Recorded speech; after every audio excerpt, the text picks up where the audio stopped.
Actualidad, noticias, deportes y le llevamos el lado positivo de la vida. Somos Teletica Radio 91.5 FM, siempre con usted. Política, economía, historia, lo que genera conversación y opinión en la mañana de Teletica Radio. Armando González e Ignacio Santos le acompañan ya en Malas Compañías.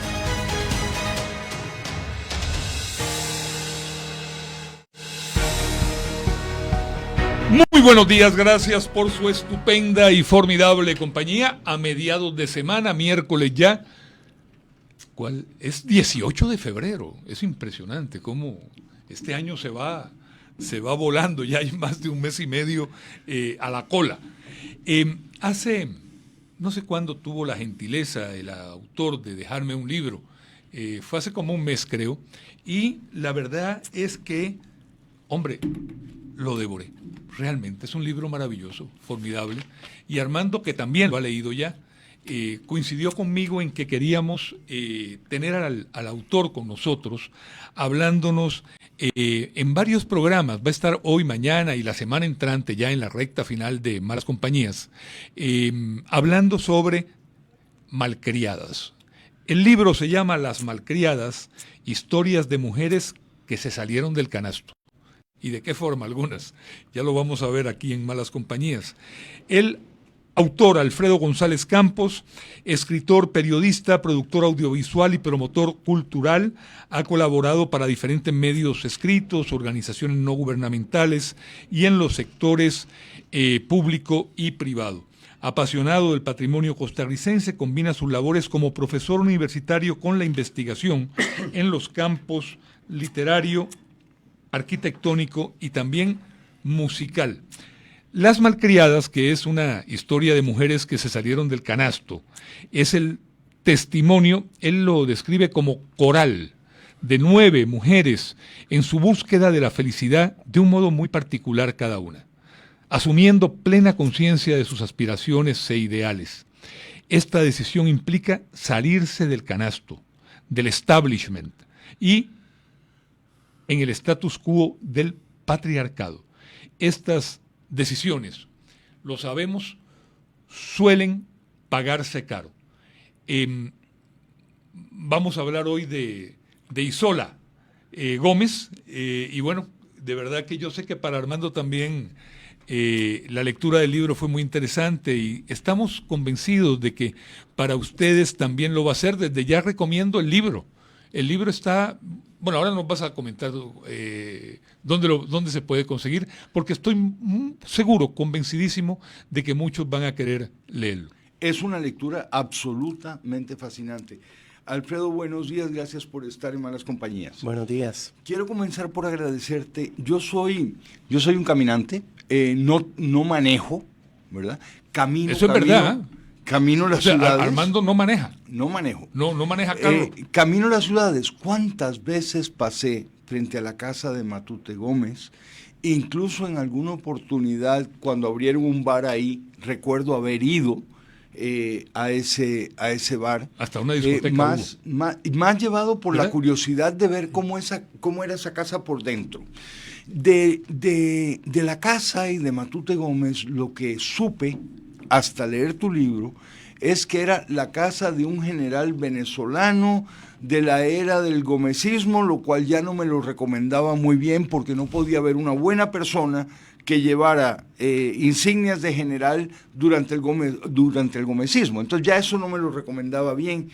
Y bueno, alguna leyenda de unas señoras que estuvieron ahí pues hasta muy avanzada edad y hasta su muerte. Pero nada más sabía de eso. Me aclaraste muchísimo con el capítulo sobre Isola Gómez en este libro extraordinario que escribiste. Así que comienzo por agradecerte el haberme llenado, digamos, ese espacio que tenía en blanco y que lo sentía cada vez que pasaba por la casa de Matute Gómez, porque ¿quién no conoce esa casa en nuestro país? Muchas gracias, don Armando. Es un mojón, ciertamente, un punto de referencia que siempre damos para dar direcciones. Siempre decimos de la casa de Matute Gómez 100 metros al norte, al sur, donde sea. No sabe cuánto me llegan sus palabras, porque usted dice que es un gran caminante. Yo desde pequeño nací siendo un gran observador. Creo que el que es gran caminante también aprende a ser buen observador. Efectivamente, también. así es. Y mi papá era un abogado de Alajuela, que en el entonces era pueblo, y venía siempre los martes a hacer sus vueltas al registro y Claro. todas las Y a inscripciones. la corte que demás. queda ahí Y a a la 100 varas corte, exactamente. de la casa. Yo, observador desde siempre, me peleaba por venir con él a las vueltas, y cuando pasábamos por esa casa, yo le decía, pase despacio por la casa de los Monster. Imagínense Le ustedes. decías de los Monsters. Porque se me parecía a la casa de la famosa serie de televisión. Claro, tiene techo en mansardas, tiene buhardillas, y de ahí venía la imaginación de niño volando. Además, como usted bien lo dice, el estado de deterioro que tenía esa casa en ese momento, aquel color rojo minio que le habían puesto, que no era el color original, que era como con toda la sangre del pecado, ¿verdad? Simbólicamente expuesta. Y la leyenda de las señoras encerradas, que primero fueron dos y después pasaron a ser solamente una, llenaban mi curiosidad de niño. Muchos años pasaron hasta que la descubrí. Pero te quiero preguntar algo ya antes de entrar a doña Isola. ¿Entraste alguna vez a la casa? No, me acuerdo que una vez mi papá detuvo el carro y yo impulsivamente, porque siempre he sido muy impulsivo, no hay nada malo con eso, me lancé a la entrada. De verdad. Pero papá salió detrás y me agarró ahí como de la camiseta por detrás. Y me dijo, no, es propiedad privada, usted no puede hacer eso. ¿Y siempre qué querías, entrar? Me comió. Querías ver si estaba Spot debajo de la escalera. Exactamente, exactamente, ver si aparecía Spot. O si salía del sótano del abuelo. Bueno, eso hubiera sido maravilloso porque mi personaje de oro siempre fue Drácula. Entonces los vampiros, pues imagínense ustedes. No ocurrió sino muchos años después, cuando efectivamente la casa se convirtió en un bar y luego en una discoteca. Sí, me acuerdo. Inclusive yo recuerdo que Domingo Argüello, el actual alcalde de Montes de Oca, Domingo hacía actividades allí que fueron en algún momento muy concurridas. Sí. En alguna oportunidad fui atraído por ese mismo impulso que te hizo saltar del carro. Pero entraste. Ver la casa. Entré, nunca. no, pero cuando ya era bar. Ah, bueno, cuando ya era bar. Claro. Llevado por el impulso ese de conocer esa casa chicas en el bar, seguro. Eso también. sin lugar a dudas también. Alfredo, para hablar de Isola Gómez hay que hablar del padre y de lo que los trajo aquí. Fue hija de un general venezolano, medio hermano de Juan Vicente Gómez, uno de los dictadores más sanguinarios de la historia venezolana, y gobernó Venezuela creo que durante unos 27 años, después de haber tomado el poder de Cipriano Castro, otro dictador venezolano. Entonces, este es un hermano de Juan Vicente Gómez que ocupa puestos de gobernador durante el gobierno de su medio hermano. Correcto. De 1908 a 1935 fue el periodo del gomecismo. Eva Perón alguna vez dijo que la historia la escriben quienes ganan, y efectivamente por muchos años, imagínense ustedes qué ironía, se le llamó el pacificador a este dictador responsable de unos 40,000 muertos y unas 250,000 personas encarceladas. El gran pacificador. Su padre tiene relaciones con Ana María Matute. Eso es importante mencionarlo porque de ahí viene el nombre, supuesto nombre del general, que en realidad es su apellido, porque nunca fue reconocido por su padre con el apellido Gómez. Entonces de ahí nace José de los Santos Matute, un medio hermano de Vicente Gómez. Pero claro, se conocen, se reconocen, ven en su ADN esa necesidad militar de poder y pues obviamente hacen juntas. Él se convierte primero en el presidente del estado de Zulia. Ahí empieza una red de corrupción con casinos, con burdeles, con persecución a la prensa. Incluso en un momento el señor se apropia de unos terrenos petroleros y los vende. Y finalmente sale huyendo a Curazao. Y estamos hablando, lo mencionas, son 8 millones de bolívares. Exactamente. Que debían ser muy cercanos al dólar. Exactamente. Y además sale huyendo. Además de todo lo que había robado. No. Y para poner la cereza en el pastel, sale huyendo hacia Curazao con 3 millones en oro del Tesoro Nacional. Es decir, le robó a todo el pueblo venezolano, si ya su hermano no lo había hecho, ¿verdad? Cuando regresa con el rabo entre las piernas, como decimos aquí, su hermano lo perdona y le da el premio de consolación de convertirlo en el presidente del estado de Carabobo, donde una vez más vuelven las malas prácticas. Hasta que muere Gómez. Esto es en el 35 y salen huyendo hacia Curazao, pero Curazao está muy cerca de Venezuela. Claro. Y entonces existe el gran peligro de que los localicen y vayan detrás de ellos, ¿verdad? Él huye con sus 2 hijas, con Ida y con Isola. De la madre nunca se sabe nada, es todo un misterio. Hay gente que dice que la conoció incluso, y yo no sé cómo conocieron a un personaje del cual no existe ni un solo registro. Realmente no existe un registro. ¿Pero está el registro del ingreso a Costa Rica en el 36? De la señora no. ¿No? No, está el registro de Ida, de Isola y de José de los Santos. Claro. Y de las famosas fiestas que describes ¿nunca se habló de la mamá de la señora Gómez? Nunca se habló de doña Herminia, que era el nombre de la señora Álvarez, exactamente. Sin embargo, es gracioso. O sea, este tipo de personajes tan nefastos, porque también posteriormente, ya hablaremos de eso, José de los Santos decide jugar aquí un cambio de rol y pasa de ser el militar despiadado y corrupto a el, abro comillas, benefactor social, cierro comillas, ¿verdad? Que es todo una broma. Y para eso contaba con una fortuna inmensa que creo que vale la pena recapitular. Fue robada del primer al último céntimo, porque estamos hablando de hombres, los Gómez, los dos, profundamente corruptos. Sí, pero que nacen en familias relativamente humildes, nacen en el campo. No son hombres de una fortuna como la que llegó a amasar tanto Gómez como su medio hermano, a quien terminamos teniendo en Costa Rica. Efectivamente, todo es robado del pueblo. Todo es robado del pueblo. Y a sangre y fuego, porque muchos homicidios hubo de camino. Bueno, claro, ya hablamos de 40,000 muertos, imagínense ustedes nomás qué cifra.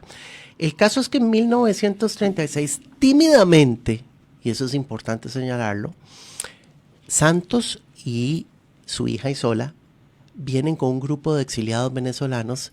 El barquito llega a Limón, toman el tren, llegan a la estación del Atlántico, como diría mi abuela, cuchiticos, es decir, muy calladitos, tratando de pasar inadvertidos, pero la prensa se ha dado cuenta y la prensa está ahí. El susto dura muy poco porque en realidad se encuentran con una prensa lisonjera, que hablan maravillas del hermano del exdictador y lo citan así como exdictador. De eso ha habido siempre. Sí, lamentablemente. Antes, durante, después, ahora y mañana. Sí, señor. Creo que es naturaleza humana, lamentablemente, ¿verdad? El caso es que ya cuando midieron el terreno y se dieron cuenta que en realidad esta Suiza centroamericana les ofrecía simpatía y un espacio pues, geográfico seguro y hermoso, decidieron establecerse y para eso buscaron con todo el dinero robado construir una historia, la historia de la familia acaudalada. Por eso yo siempre digo que la historia de Isola es la de la legítima pobre niña rica, porque tiene todo el dinero del mundo, pero eso no significa nada al final en su vida. Encuentran una mansión que había sido legación de Italia en el barrio González Langman. Había sido construida por un insigne ingeniero constructor, don Francisco Jiménez Ortiz, conocido como Chico Piedra. Y entonces el padre encarga a las hijas hacer la compra. Se hace la compra de esta mansión, pues que todos usamos como punto de referencia, como dije antes, y cuando ya se está cerrando el trato, se cuenta, y esto me lo contó la familia de Chico Piedra, que apareció el general con una caja con monedas de oro, se la entregó a Chico Piedra y le dijo, esto alcanza para comprar esta casa. Imagínense ustedes. En rabioso efectivo. No, en rabiosas monedas. En rabiosas monedas de oro, claro. Algo Aún más. Impresionante. Ahora, la alta sociedad costarricense, con mucha rapidez, se olvida o ignora que están tratando con un asesino, ladrón, opresor. Y después veremos que también un sátiro y un violador. Pero eso se sabe después. Sí. Pero en ese momento rápidamente olvidan que están tratando con semejante personaje y abren sus brazos para recibirlo. Bueno, es que el dinero seduce a mucha gente, ¿verdad? Y ellos convenientemente, digamos que desconocen la realidad detrás de este personaje que se ha disfrazado de benefactor. Él se dedica aquí, es gracioso porque cambia nominalmente su oficio de militar a agricultor, vean qué ironía, y compra una finca en las nubes de Coronado que se llama Piedra Azul. Que allí construye también una casa. Ahí construye una casa, que luego se convierte también pues como en la segunda sucursal de todas sus fechorías, ¿verdad? Y dona... Y en escenario de una muerte misteriosa, pero no vamos a adelantarnos. Que es de novela esa muerte, ¿verdad? Sí, no vamos a adelantarnos. Claro. Él se dedica a donar, por ejemplo, en el asilo Carlos María Ulloa construye un salón que lleva el nombre de Bolívar, no sé si todavía lo llevará, equipado con la última tecnología para los adultos mayores, hace un busto, encarga un busto del doctor Moreno Cañas para donarlo al Hospital San Juan de Dios, y ahí sí, un médico arrancado lo destruye a mazazos. Así es. Y dice que no se deben de recibir regalos de un criminal. Y cuando Matute sale a pasear en su automóvil de Soto por la avenida Central, la gente lo vitorea. Imagínense ustedes qué leyenda, la gente le aplaude. En Navidad se cuenta que salen a los balcones de la casa el padre con sus dos hijas y él lanza monedas y billetes a la gente. Es que imagínense ustedes, es verdaderamente una locura. Es un personaje oscuro, oscurísimo, al más puro estilo del Drácula de Bram Stoker. Les doy una primicia, yo he encontrado tanta información tan valiosa en este personaje que casualmente ahora trabajo en una novela histórica sobre él, porque creo que tenemos mucho que aprender de esos personajes tan nefastos, tan oscuros, que han existido y que siguen existiendo. Decía San Agustín que el mejor profeta del futuro es el pasado, y creo que si nosotros rescatamos esa historia también nefasta, esa historia también escrita en letras de sangre, es muy importante como una lección para tratar de evitar que ocurra en el futuro. En ese sentido... Cosa que en el futuro, en relación con Matute Gómez, ocurriría, porque el país ha tenido la visita e influencia de personajes muy cuestionados a lo largo de su historia. No olvidemos a Sabundra, Robert Vesco y una larga lista. Don Armando, así que ese libro urge, Alfredo, porque algún día tenemos que aprender. Muchas gracias. Bueno, en eso estamos. De hecho, yo quisiera que de la audiencia, si alguien tiene información, pues la comparta conmigo, porque es muy importante. Hay muchísimas historias. Sobre los personajes, le digo, eso es tema de todo un programa, porque ya Yolanda Oriamuno lo cita en su ensayo de 1938, El ambiente tico y los mitos tropicales, y dice que extrañamente Costa Rica le da siempre la bienvenida con brazos abiertos a dictadores y personajes políticos corruptos de todo el mundo. Y parece que la práctica está en nuestro ADN también, ¿verdad? Es algo que deberíamos de cuestionarnos mucho.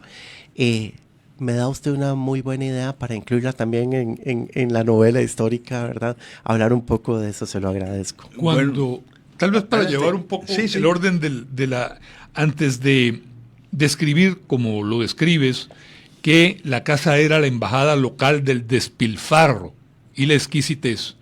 Eso es en la casa de Matute Gómez, la que todos conocemos, pero allá en la de Coronado, Armando lo adelantaba, Piedra Azul, también se da un suceso fatídico. Es que lo fatal siempre está en la atmósfera de los Gómez, ¿verdad? Es algo característico de ellos. Yo creo que la vida es justa y ahí ya estaban empezando a pasar las facturas. Efectivamente, Piedra Azul es la finca de veraneo de fin de semana de los Gómez. Parece que ahí ocurre un nefasto hecho que posteriormente es disfrazado. Alguna de las dos hijas del general, No se sabe cuál. no se sabe cuál, eso sí, yo trato de apegarme siempre a la realidad de lo que puede ser verificado y no lo encontré. Tiene un amorío con un muchacho de alta sociedad que ya está comprometido. Entonces le llegan a contar a la novia del muchacho que al parecer están ese fin de semana en Piedra Azul. La chica va a Piedra Azul, empieza una La discusión, novia. Sí, lo sorprende infragante. Empieza una discusión, jaladas de pelo, pescozones. La muchacha se va contra una puerta de cristal que hay en una terraza y cae como en un guindo. Y se desnuca, inmediatamente fallecida. ¿Eso lo registra la prensa de la época? No se registra en la prensa de la época, son historias que pasan de boca a boca. Historias también que en aquella época se encubrían. Por supuesto. Pues no sé si todavía. Obviamente, no descarto que más de un periodista de los que iba a las fiestas de Matute Gómez supo de lo que sucedió allá en Piedra Azul. Y es que lo que pasa es que se dio una explicación, pues, digamos que para alivianar el asunto. Y se dijo que estaban en una fiesta de amigos, la chica efectivamente golpeó la cabeza contra el cristal, se rompió y cayó. O sea, no se habló en ningún momento. Y que le habían invitado a ella y al novio. Exactamente, los dos eran parte de la fiesta, ¿verdad? Y en ningún momento se habló del enredo que tenía alguna de las chicas de los Gómez con el novio de la fallecida. ¿Por qué describes que la casa era la embajada local del despilfarro y la exquisitez? Porque Matute Gómez utilizó todo su dinero para comprar las gracias de la alta aristocracia y de la burguesía y de los políticos. Entonces, la casa siempre era un epicentro de celebraciones y fiestas. Qué sé yo, hay muchos recuentos en la prensa que se convierte la casa en un castillo de princesas para celebrar el cumpleaños de Isola y ella va vestida como una princesa y se cambia la iluminación y hay guirnaldas que cuelgan de las columnas. La gastronomía, que eso lo hace muy bien la periodista Miriam Francis, la describe muy bien en las fiestas elegantes de la casa, en un librito lamentablemente poco conocido que se llama Hola Ayer, que es un libro de crónicas periodísticas de ella, bastante interesante. Y entonces siempre hay fiestas en la casa, siempre las personas de apellidos de abolengo de San José están presentes en esas celebraciones. Posteriormente todos van a esfumarse como el vapor, ¿verdad? En un segundo, cuando se arme el escándalo de Matute Gómez. Pero en el medio de tanta celebración, de tanta opulencia, está Isola. Isola es un alma sensible, es una persona que sabe que el dinero de su padre no le va a dar nunca la felicidad porque ella la está buscando en las artes. Entonces intenta tocar música, su padre compra un piano, no lo hace mal, pero tampoco es virtuosa. Intenta pintar, eso sí no lo hace muy bien, pero sigue pintando toda su vida porque también es, creo yo, que una terapia de escapismo de ese infierno en el que vive con esa figura paternal que todo el tiempo se está burlando de ella. Le decía que era gorda, le decía que era fea. Es cierto, la muchacha tenía un apetito pues voraz, pero no era una mujer fea, no podríamos decirlo con base en la evidencia fotográfica. Su padre tapaba los espejos, vean qué agresión, y le decía hay que taparlos para que los espejos no vean lo fea que sos. Y le decía que se estaba quedando solterona. Finalmente ella encuentra refugio en la poesía. Es una poesía un poco decimonónica, como herencia del siglo XIX, que hoy en día nos costaría mucho conectar como lectores con ese tipo de poesía, pero era lo que se usaba en la época. Y ahí encuentra muy buenos padrinos. Está Rómulo Tovar, está Moisés Vincenzi, está ni más ni menos que don Roberto Brenes Mesén y por supuesto el gran mecenas de las artes literarias costarricenses, don Joaquín García Monge. Ella escribe sus poemas y publica nada menos que en el repertorio americano de don Joaquín García Monge. Eso termina de conectarla con la intelectualidad costarricense. Entonces, en esa casa confluyen pues dos aspectos de la sociedad de entonces, que era pues la alta sociedad, ¿verdad? Los grandes empresarios, las grandes fortunas, y también la intelectualidad por medio de Isola. Sí, yo tiendo a pensar que de día era un espacio dedicado a las artes y de noche un espacio dedicado a las fiestas y a otras prácticas oscuras del general. El caso es que Isola publica 5 libros, vean ustedes qué interesante. Son 5 libros, no se involucra profundamente con el ambiente de los autores nacionales de entonces, pero sí pues tiene su grupo de amigos que mencioné, sus mentores, y pues otra serie de allegados. Además, en aquel entonces existe una práctica que lastimosamente no existe hoy, que los periódicos publicaban poesía. Vean qué interesante. Y entonces así fue como llegamos a descubrir personajes maravillosos como Eunice Odio, por ejemplo, que también está retratada en el libro. Y Isola también empieza a publicar en la prensa. Y son publicaciones hermosas porque viene la foto, viene algún tipo de ilustración y viene el poema y a veces una pequeña sinopsis de quién es el autor. Vamos a hacer una pausa y volvemos a la conversación. Ya volvemos con más conversación. Malas Compañías en Teletica Radio 91.5 FM. UCIMED, la mejor universidad en ciencias de la salud de la región, presenta Salud en Buenas Compañías. La osteoporosis es una enfermedad en la que los huesos se vuelven más frágiles y porosos, aumentando el riesgo de fracturas. Es más común en mujeres posmenopáusicas, pero también afecta a hombres mayores. Los principales factores de riesgo son la deficiencia de calcio y vitamina D, el sedentarismo, consumo excesivo de bebidas alcohólicas y el tabaco, y también algunas enfermedades que afectan la absorción de nutrientes.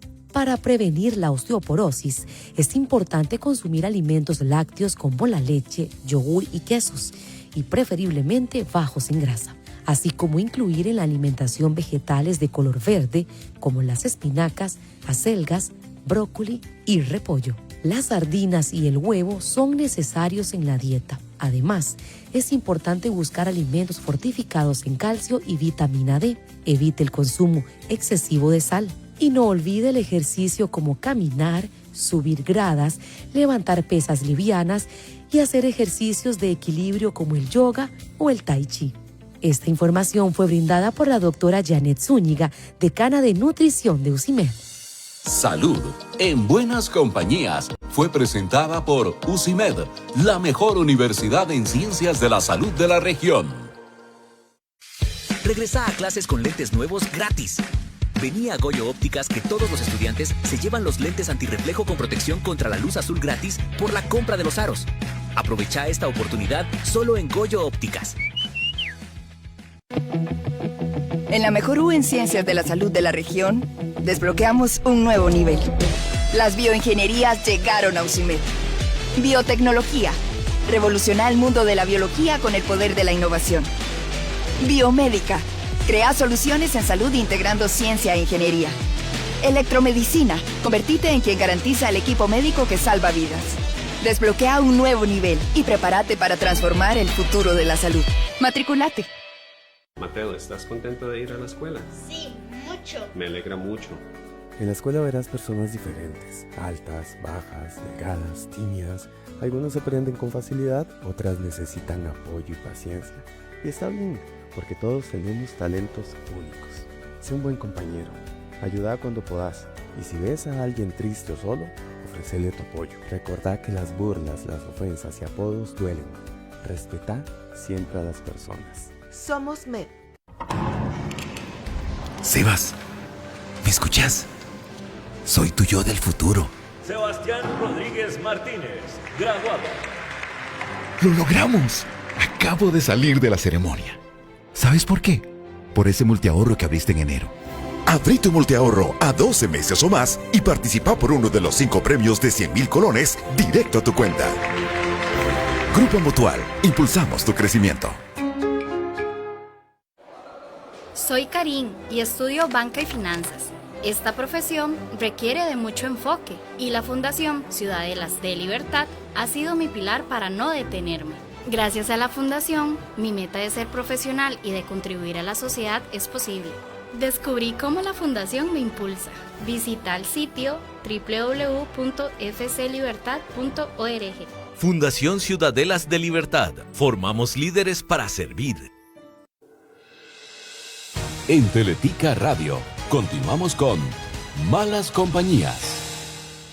Continuamos con don Alfredo González Campos, autor del libro Las Malcriadas. Estamos hablando de la vida de novela de Isola Gómez. Y Armando había dejado pendiente el tema de lo que se llamó la boda real.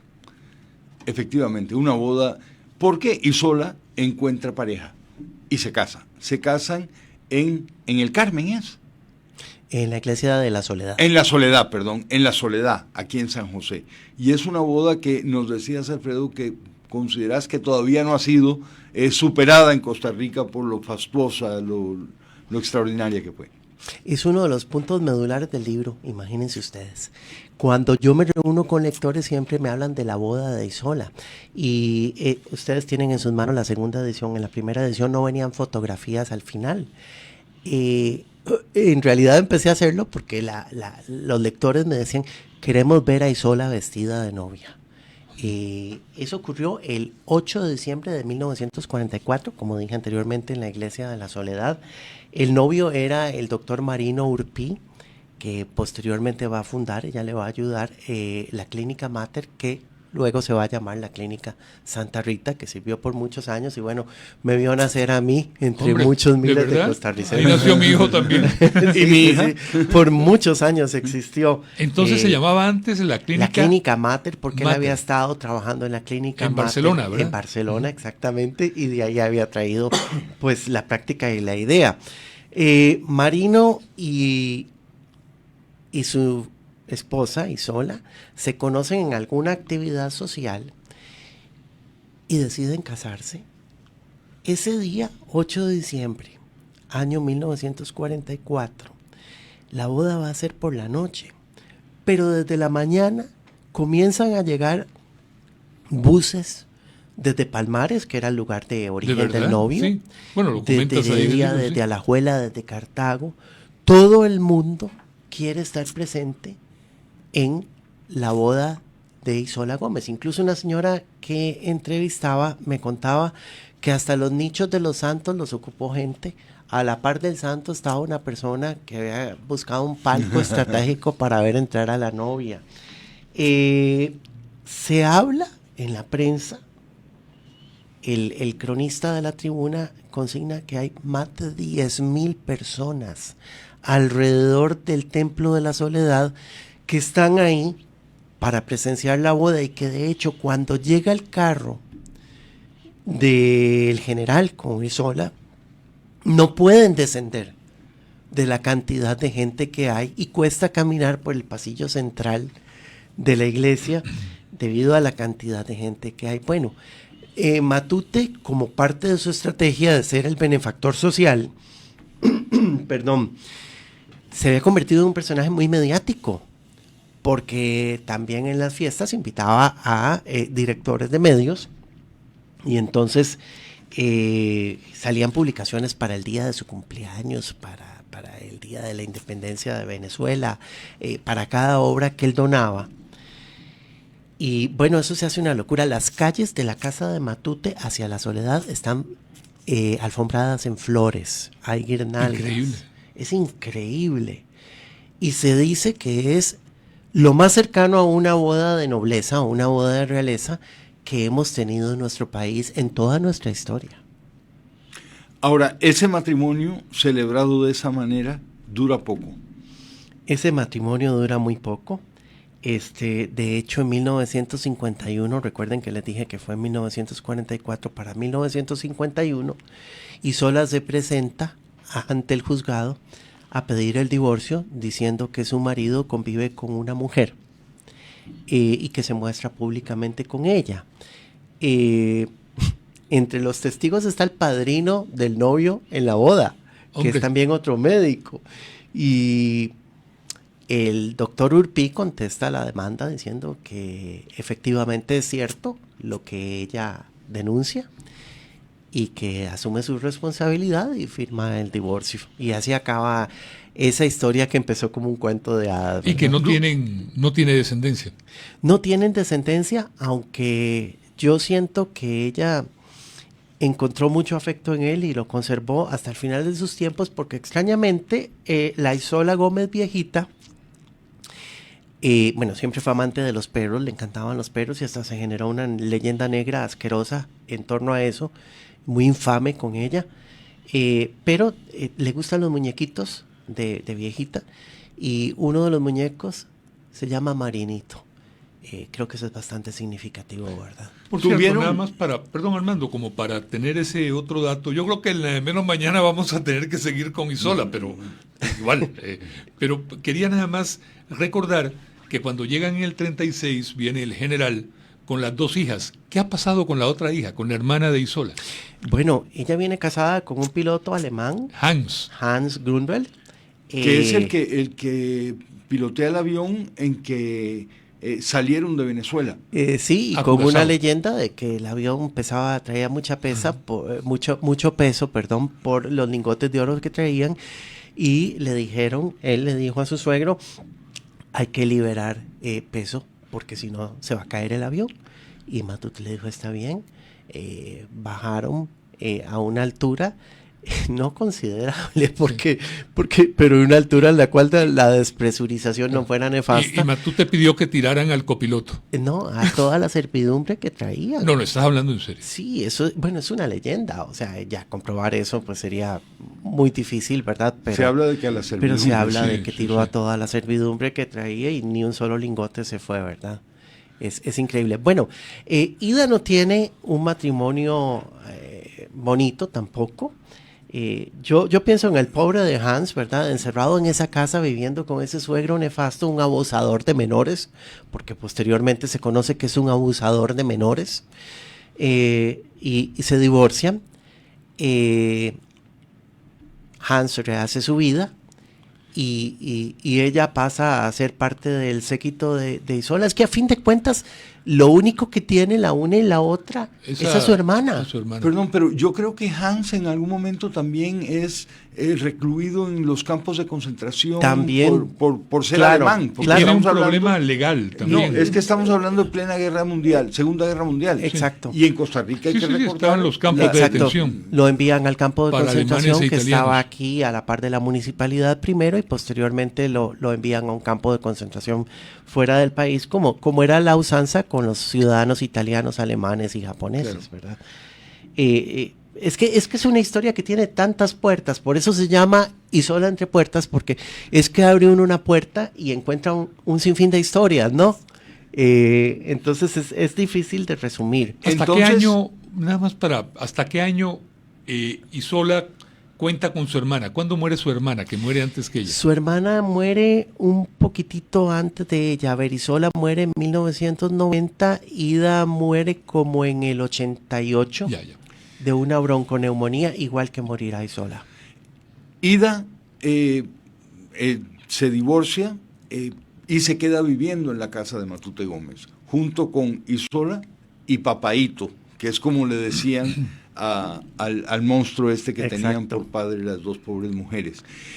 Isola sí vive un momento de felicidad en su matrimonio que se asocia mucho con la costa del Pacífico, creo que es en Playas de Doñana.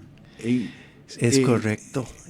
Imagínense ustedes el premio de poder escapar de esa mansión de los horrores y tener un refugio en Playas de Doñana. Una casa de la cual todavía queda un poco de restos del piso y hierros retorcidos, donde ella se iba de fines de semana con su marido, con el doctor Urpí, y donde fue completamente feliz. También volvemos al tema paranormal en las leyendas, es que son personajes que incitan a desarrollar todo este tipo de historias. También alguna gente comenta que en el lugar donde estuvo la casa, algunas noches se escucha los chasquidos de un caballo y se ve una mujer con pelo largo que va cabalgando. Y entonces yo románticamente en el libro cito que podría tratarse del fantasma de Isola que regresa al lugar donde fue feliz. Esa casa quedaba en un promontorio, en una colina, en Correcto. un lugar elevado en las cercanías de Playas de Doñana. Exactamente. Fue el lugar donde pues tuvo algo de felicidad Isola Gómez, que vivió una vida tan trágica. Armando lo adelantaba, y hay un capítulo en el capítulo sobre Isola que se titula A través del cerrojo, Papaíto es un monstruo. Y comentas como el 26 de septiembre de 1951, José de los Santos, Matute Gómez, es detenido en la Avenida Central. Imagínense ustedes qué año para la pobre de Isola, ¿verdad? Primero el divorcio y después el gran Papaíto lo detienen en plena Avenida Central por corrupción de menores. Entonces se destapa la olla y empiezan a abrirse los tamales. Un hombre de 75 años en ese momento. Aproximadamente, sí. Entonces imagínense ustedes que Papaíto pagaba 100 colones por la honra de una niña. Qué asco, ¿ah? Era mucho dinero entonces, pero no suficiente para tapar un acto vergonzoso como ese. Y lo más repulsivo es que probablemente eran familiares bueno, los que accedían al negocio.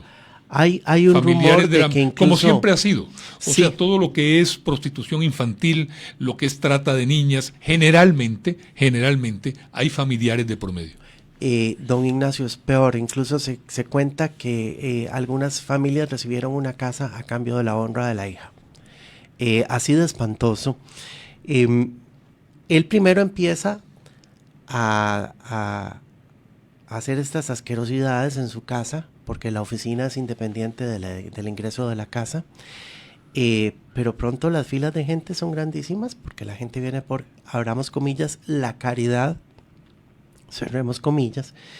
Entonces se va a dos lugares, a Piedra Azul, por supuesto, y después a la Maison Doré, que hay que aclarar, habían dos Maison Doré. Una era como una casa de alojamiento común y silvestre, y la otra era un lugar de prostitución, ¿verdad?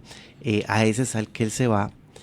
Lo llevan preso porque dos muchachas, denuncian que él les ha tocado sus partes íntimas y ha pretendido tener relaciones sexuales con ellas. Con esto se desata un movimiento admirable de ciudadanos. Aunque sí reconoces que los periódicos informaron del asunto de manera muy tímida. Por supuesto, porque era el gran benefactor y además pues yo supongo que no existía suficiente evidencia en ese punto. Digo que lo supongo porque tengo una amiga que cuenta que sus papás le decían entonces que no podía transitar por la acera de esa casa ni pasar cerca porque en esa casa, literalmente como ella me lo dijo, comían chiquitos. También había pues una falta de información, de comunicación de padres a hijos en cuanto a los verdaderos peligros. Pero bueno, digamos que les previnieron diciéndole que ahí comían chiquitos, ¿verdad? Los ciudadanos y las ciudadanas toman las calles y literalmente acosan al presidente Otilio Blate Blanco, que era también amigo del general, y le dicen, olvídese de su amistad, hay que expulsar a este monstruo de Costa Rica, hay que hacerlo. Otilio Ulate parece que en un primer momento le da largas al asunto pensando que los rumores pasarán, pero ahí el general mete la pata porque demanda al oficial que lo detuvo. Ortiz, creo que se llama. Ortiz, exactamente. Y entonces, con sus abogados, que no recuerdo ahorita sus nombres, creo que uno es un señor de apellido Conejo, también exigen a los periódicos publicar un comunicado donde se desmienten las acusaciones.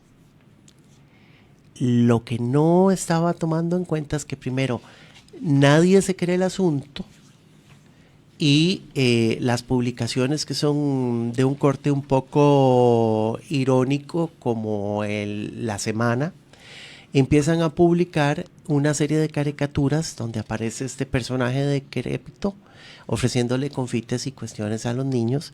Entonces, más bien, la hoguera se enciende aún más, prende más llama. Ulate no le queda más que anunciar en noviembre, para calmar los ánimos, que ya solicitó a la Procuraduría un decreto de expulsión de Papaito del país. Pero antes de eso sucede algo muy importante, y es que el 1 de noviembre, para el cumpleaños de Papaito. Claro, que eso también es parte de la leyenda. Su cumpleaños no era en noviembre, sino el 29 de marzo, pero claro, como él se llama José de los Santos, le parece muy estratégico cambiar su onomástica al Día de Todos los Santos. Siempre se celebraba a lo grande en la casa.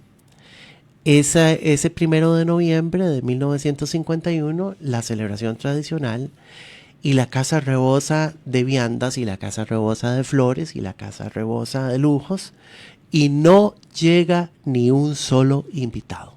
Nadie se presenta.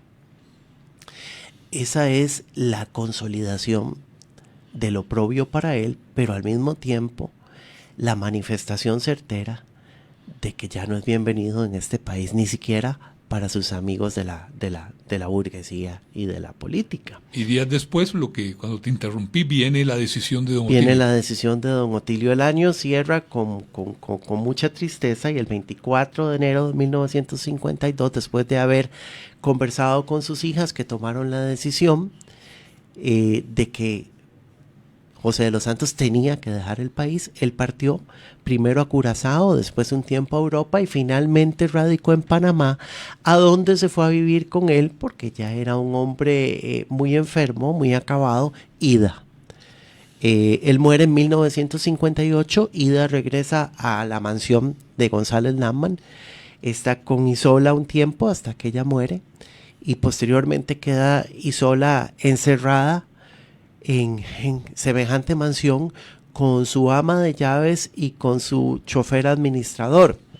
La gente es cruel, es muy cruel, y la gente cuando pasaba frente a la casa se burlaba y decía, ¿y sola? Y sola, y sola, y sola. Y entonces hacían un juego de palabras, pues que hoy le llamarían pues un bullying, ¿verdad? Con la pobre tragedia de una mujer que no tuvo culpa de nada. Vamos a hacer una pausa y volvemos a la conversación. Ya casi seguimos generando conversación en Malas Compañías. Siga con los 91.5 FM.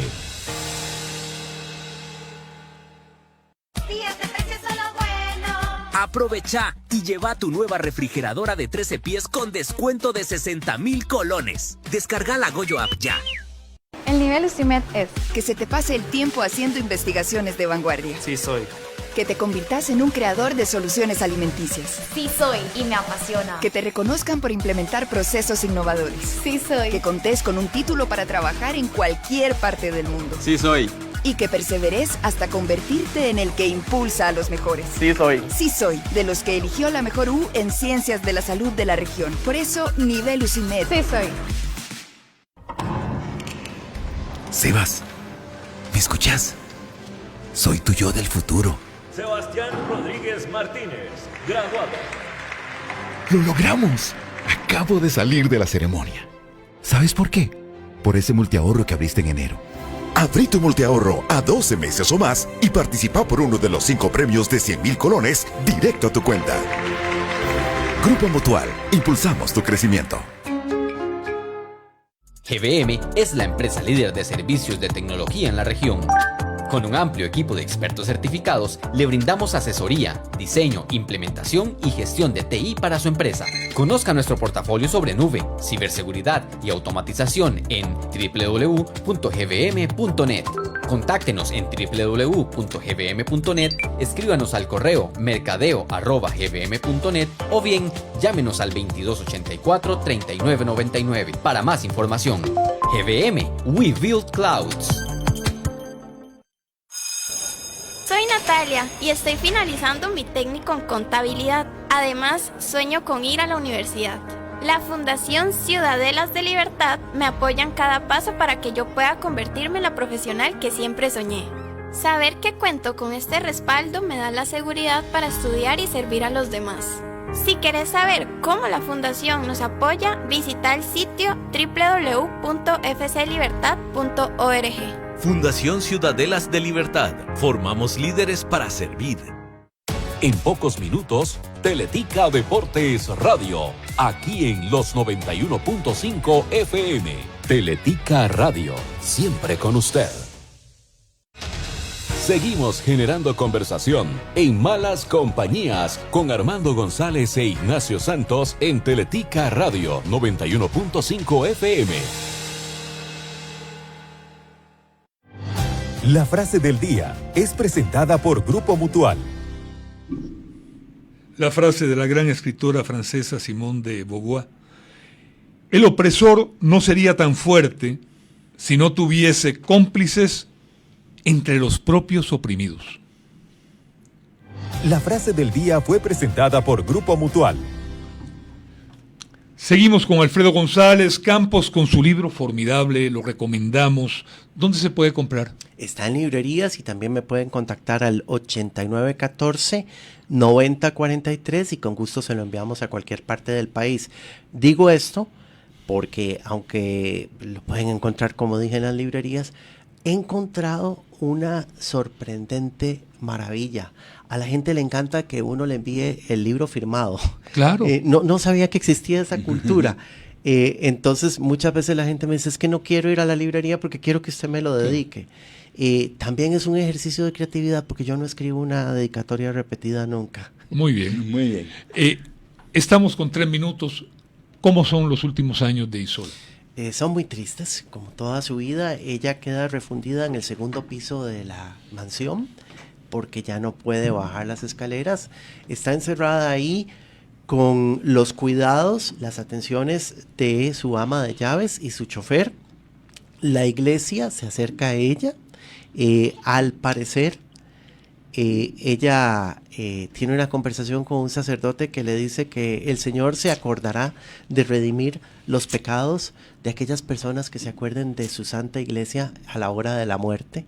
Entonces... era, digamos, una invitación a que los heredara. Oh, completamente, ¿verdad?